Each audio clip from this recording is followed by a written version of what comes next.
This channel does not promote any violent, harmful, or illegal activities. All content provided by this channel is meant for an educational purpose only.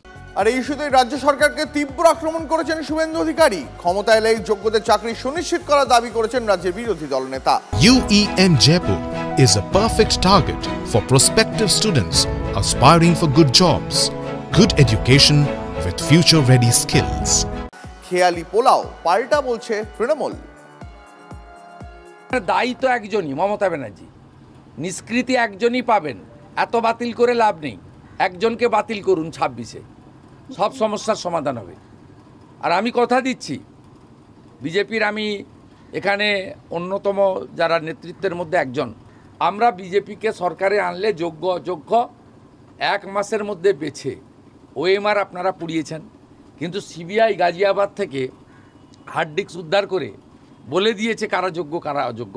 Papers তো আপনার কাছে আছে, কিন্তু আপনি যাদের টাকা নিয়ে দিয়েছেন এবং আপনার পার্টির যে ক্যাডাররা, এমএলএর ভাই, এমপির আত্মীয়, কাউন্সিলরের ছেলে, এদেরকে বাঁচানোর জন্য তো আপনি আজকে এই নাটকটা করছেন, এই ড্রামাটা করছেন।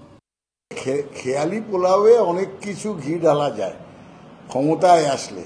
প্রথম তো এটাই একটা বিশাল বড় কথা বলে দিলেন, যার কোনো রকম সম্ভাবনা সামনের 50-60 বছর 100 বছরেও নেই যে বিজেপি এখানে ক্ষমতায় আসতে পারে। সুতরাং তার উপরে খেয়ালি পোলাও। আমি তো শুনেছি বিজেপি অফিসে অনেক সময় আলোচনা হয় নাকি যে বলে দাও না যে লক্ষ্মীর ভাণ্ডারটা আমরা 10,000 টাকা করে দেবো, কারণ আমরা তো ক্ষমতায় আসবো না, করার দায়িত্বও থাকবে না। এই মনোভাব নিয়ে যারা রাজনীতি করে তাদের সদার্থক রাজনীতিবিদ বলা যায় না। এবার দেখাবো আপনাদের সুপ্রিম কোর্টে কতটা বড় ধাক্কা খেল রাজ্য সরকার। 25% ডিএ দিন রাজ্যকে নির্দেশ সুপ্রিম কোর্টের। শুনানিতে প্রথমে 50% বকেয়া ডিএ মেটাতে বলেছিল সুপ্রিম কোর্ট, কিন্তু এত টাকা দেওয়া সম্ভব নয় জানায় রাজ্য সরকার সময় চেয়েছিল, সুপ্রিম কোর্ট শোনেনি। 4 সপ্তাহের মধ্যে বকেয়া 25% দেওয়ার নির্দেশ।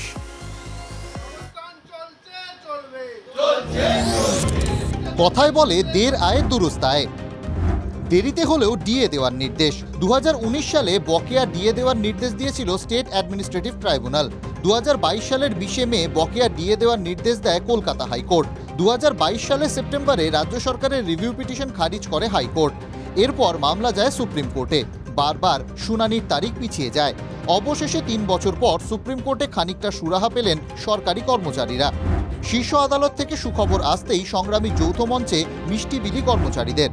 কারা টাকা পাবেন, রাজ্য সরকারকেই বা কত টাকা দিতে হবে? আদালত সূত্রে খবর, বকেয়া ডিএর 25% দেওয়ার নির্দেশ দিয়েছে সুপ্রিম কোর্ট। 4 সপ্তাহের মধ্যে 25% বকেয়া ডিএ দিতে হবে। মামলাটি 5ম বেতন কমিশনের বকেয়া ডিএ সংক্রান্ত। 2009 থেকে 2019 পর্যন্ত বেতনের ক্ষেত্রে বকেয়া ডিএ বিবেচ্য। 10 বছরের বকেয়া ডিএর 25% দেওয়ার নির্দেশ সুপ্রিম কোর্টের। সরকারি কর্মচারী ও পেনশনভোগীরাও বকেয়া পাবেন। বেতন ও পেনশনভোগীরা বেসিক অনুযায়ী বকেয়া ডিএ পাবেন।